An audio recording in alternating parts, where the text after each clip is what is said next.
जय हो श्री कृष्ण भगवान। भगवत गीता जी का तीसरा अध्याय।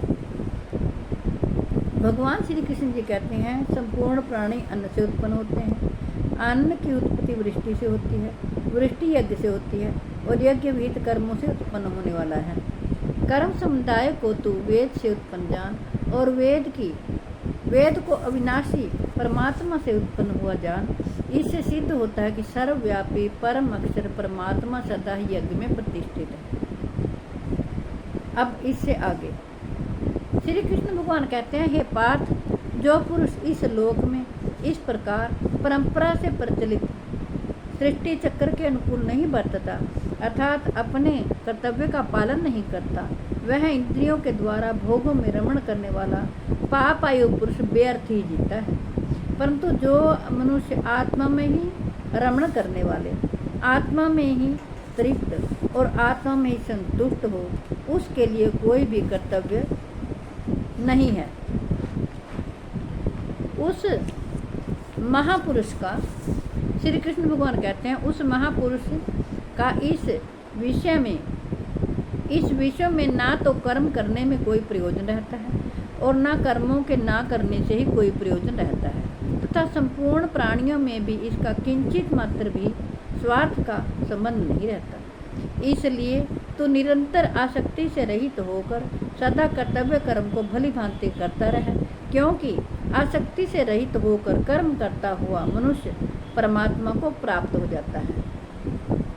श्री कृष्ण भगवान कहते हैं, जनक आदि ज्ञानी जन भी आसक्ति रहित कर्म द्वारा ही परम सिद्धि को प्राप्त हुए थे। इसलिए तथा लोक संग्रह को देखते हुए भी तू कर्म करने के ही योग्य है, अर्थात तुझे कर्म करना ही उचित है।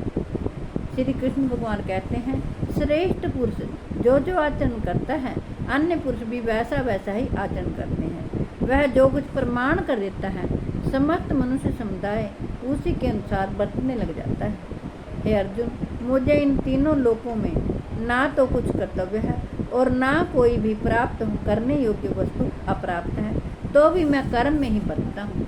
श्री कृष्ण भगवान कहते हैं, क्योंकि हे पार्थ, यदि कदाचित मैं सावधान होकर कर्म में ना बरतूं तो बड़ी हानि हो जाए, क्योंकि मनुष्य सब प्रकार से मेरे ही मार्ग का अनुसरण करते हैं। इसलिए यदि मैं कर्म ना करूं तो ये सब मनुष्य नष्ट भ्रष्ट हो जाएं और संकटता का करने वाला मैं हूँ तथा इस समस्त प्रजा को नष्ट करने वाला बनूं।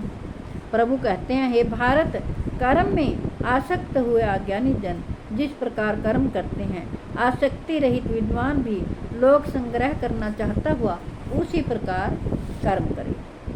परमात्मा के स्वरूप में अटल स्थित हुए ज्ञानी पुरुष को चाहिए कि वह शास्त्र विहित कर्मों में आसक्ति वाले अज्ञानियों की बुद्धि में भ्रम अर्थात कर्मों में अश्रद्धा उत्पन्न न करे, किंतु स्वयं शास्त्र विहित समस्त कर्म भली भांति करता हुआ उनसे भी वैसे ही करवावे। वास्तव में संपूर्ण कर्म सब प्रकार से प्रकृति के गुणों द्वारा किए जाते हैं, तो भी जिसका अंतःकरण अहंकार से मोहित हो रहा है, ऐसा अज्ञानी मैं करता हूँ ऐसा समझता है। श्री कृष्ण भगवान कहते हैं, परंतु हे महाबाहो, गुण विभाग और कर्म विभाग के तत्व को जानने वाला ज्ञान योगी संपूर्ण गुण ही गुणों में बरत रहे हैं, ऐसा समझकर उनमें आसक्त नहीं होता। प्रकृति के गुणों से अत्यंत मोहित हुए मनुष्य गुणों में और कर्मों में आसक्त रहते हैं। उन पूर्णतया ना समझने वाले मंद बुद्धि अज्ञानियों को पूर्णतया जानने वाला ज्ञानी विचलित ना करे। मुझ अंतर्यामी परमात्मा में लगे हुए चित्त द्वारा संपूर्ण कर्मों को मुझ में अर्पण करके आशा रहित, ममता रहित और संताप रहित होकर युद्ध कर। श्री कृष्ण भगवान कहते हैं, जो कोई मनुष्य दोष दृष्टि से रहित और श्रद्धा युक्त होकर मेरे इस मत का सदा अनुसरण करते हैं, वे भी संपूर्ण कर्मों से छूट जाते हैं। परंतु जो मनुष्य मुझ में दोषारोपण करते हुए मेरे इस मत के अनुसार नहीं चलते हैं, उन मूर्खों को तू संपूर्ण ज्ञानों में मोहित और नष्ट हुए समझ। सब प्राणी प्रकृति को प्राप्त होते हैं, क्योंकि हमारी मनुष्यों की ये प्रवृत्ति है, जब कोई शुभ कर्म तो करना नहीं, अच्छा कर्म तो करना ही नहीं, जब कोई ऐसा हमारे साथ अनर्थ हो जाता है, कोई भी बुरा हो जाता है, तो हम प्रभु को दोष देने लगते हैं। लेकिन वास्तव में हमारे कर्मों का फल ही होता है। हम उस भगवान को ही दोष देते हैं, हाय प्रभु तूने ये क्या कर दिया, हाय प्रभु ये मेरे साथ क्या कर दिया। सारा दिन प्रभु को ही कोसते रहते हैं, अपने स्वभाव के परवश हुए कर्म करते हैं। ज्ञानवान भी अपनी प्रकृति के अनुसार चेष्टा करता है, फिर इसमें किसी का हठ क्या करेगा।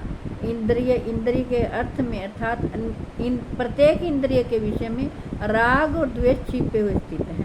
मनुष्य को उन दोनों के वश में नहीं होना चाहिए, क्योंकि ये दोनों ही इसके कल्याण मार्ग में विघ्न करने वाले महान शत्रु हैं। अच्छी प्रकार आचरण में लाए हुए दूसरों के धर्म से गुण रीति अपना धर्म श्रेष्ठ है, अति उत्तम है। अपने धर्म में तो मरना भी कल्याणकारक है और दूसरे का धर्म भय को देने वाला है। अर्जुन बोले, हे कृष्ण, तो फिर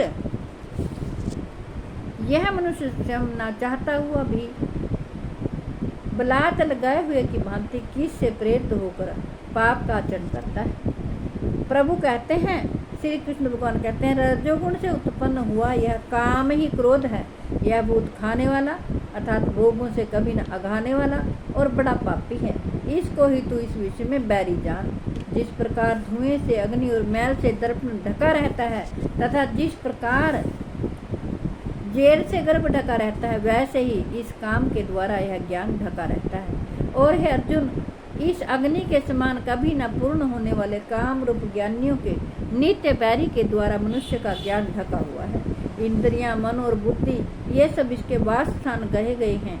यह काम इन मन, बुद्धि और इंद्रियों के द्वारा ही ज्ञान को आच्छादित करके जीवात्मा को मोहित करता है। इसलिए हे अर्जुन, तो पहले इंद्रियों को वश में करके इस ज्ञान और विज्ञान का नाश करने वाले महान पापी काम को अवश्य ही बलपूर्वक मार डाल।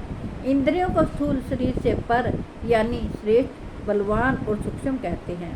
इन इंद्रियों से पर मन है और मन से भी पर बुद्धि है, और जो बुद्धि से भी अत्यंत पर है वह आत्मा है।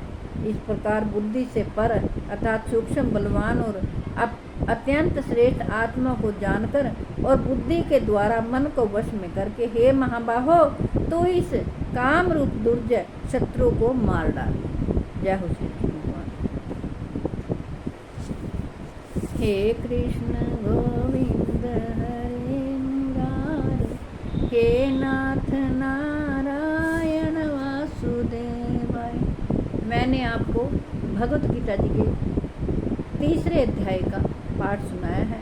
4थे अध्याय का पाठ मैं फिर सुनाऊंगी। मैं आपसे हाथ जोड़कर प्रार्थना करती हूँ कि प्रभु का नाम सभी पापों को हरने वाला है, क्लेशों को हरने वाला है, हमें बुद्धि देने वाला है। हमें ज़रूर भगवान का नाम लेना चाहिए। ये भगवत गीता जी बहुत पुरातन है, लेकिन ये नित्य नई नवीन रहती है। जब भी हम इसे पढ़ते हैं, मन में नई नई बातों का पता चलता है। श्री कृष्ण भगवान ने क्या कहा है, कैसे खाना चाहिए, कैसे चलना चाहिए, कैसे बैठना चाहिए और कैसे भगवान के अर्पित सब कुछ करना चाहिए। हमें उस प्रभु की शरण में जाना चाहिए, क्योंकि अभी तो हमारे अंदर सुनने की शक्ति है, बोलने की शक्ति है, समझने की शक्ति है, लेकिन जब अंत समय आएगा, चाहे जितने मर्जी भगवत गीता जी के पाठ सुनाए जाएं, वो उसको समझ नहीं आएंगे, वो उसको सुनेंगे नहीं। क्योंकि लास्ट टाइम में, मरने के टाइम, गंगा जल भी चाहे मुंह में डाल दो, वो भी इधर उधर निकल जाता है। और जब उसको पाठ सुनाते हैं भगवत गीता जी का पाठ भी उसको सुनाई नहीं देता, समझ नहीं आता, क्योंकि शरीर तो जीर्ण शीर्ण हो चुका होता है। जब हमारे हाथ पैर चलते हैं, हमारी बुद्धि ठीक है, तब हमें ज़रूर भगवत गीता जी का पाठ सुनना चाहिए और करना चाहिए। कई बार लोग पूरी ज़िंदगी बिता देते हैं, लास्ट में कोमा में चले जाते हैं। वो कुछ कहना चाहते हैं, लेकिन वो कह नहीं पाते हैं, उनकी जुबान नहीं उठ पाती है। वो अपने बच्चों को बताना चाहते हैं, शिक्षा देना चाहते हैं, लेकिन बहुत देर हो चुकी होती है। कई बार कोई खजाना कहीं दबा होता है, ये सत्य बात है। वो नहीं बता पाते हैं, किसी से कर्जा लेना होता है, किसी को कर्जा देना होता है, वो लास्ट के टाइम में सभी उसको बुलाते हैं, बार बार पुकारते हैं, लेकिन वो जो है कुछ भी उनको बता नहीं पाते हैं। वो इशारे करते हैं, इधर उधर कोई बात कहना चाहते हैं, लेकिन वो कह नहीं पाते हैं। इसलिए हमें समय रहते अपने समय को विचारना चाहिए। हमें ये सोचना चाहिए कि आज हम चल फिर रहे हैं, तीर्थों के स्नान कर लें, भगवान के दर्शन कर लें, किसी मंदिर में जाएं, गुरुद्वारे में जाएं, मस्जिद में जाएं या गिरजाघर में जाएं। हम जहाँ भी जाना चाहते हैं, जा कर के 2 घड़ी सत्संग सुने और प्रभु के चरणों में हाजिरी लगाएं। लेकिन हम जाना नहीं चाहते। दुनिया के रसों में कसों में हम ऐसे उलझे हुए हैं कि हम अपने आप ये नहीं सोच सकते कि हम क्या करें, क्या ना करें। प्रभु का नाम जपें। जय हो श्री कृष्ण भगवान। मिलती हूँ अगली वीडियो में आपको। जय श्री राम, जय श्री कृष्ण, राधे राधे।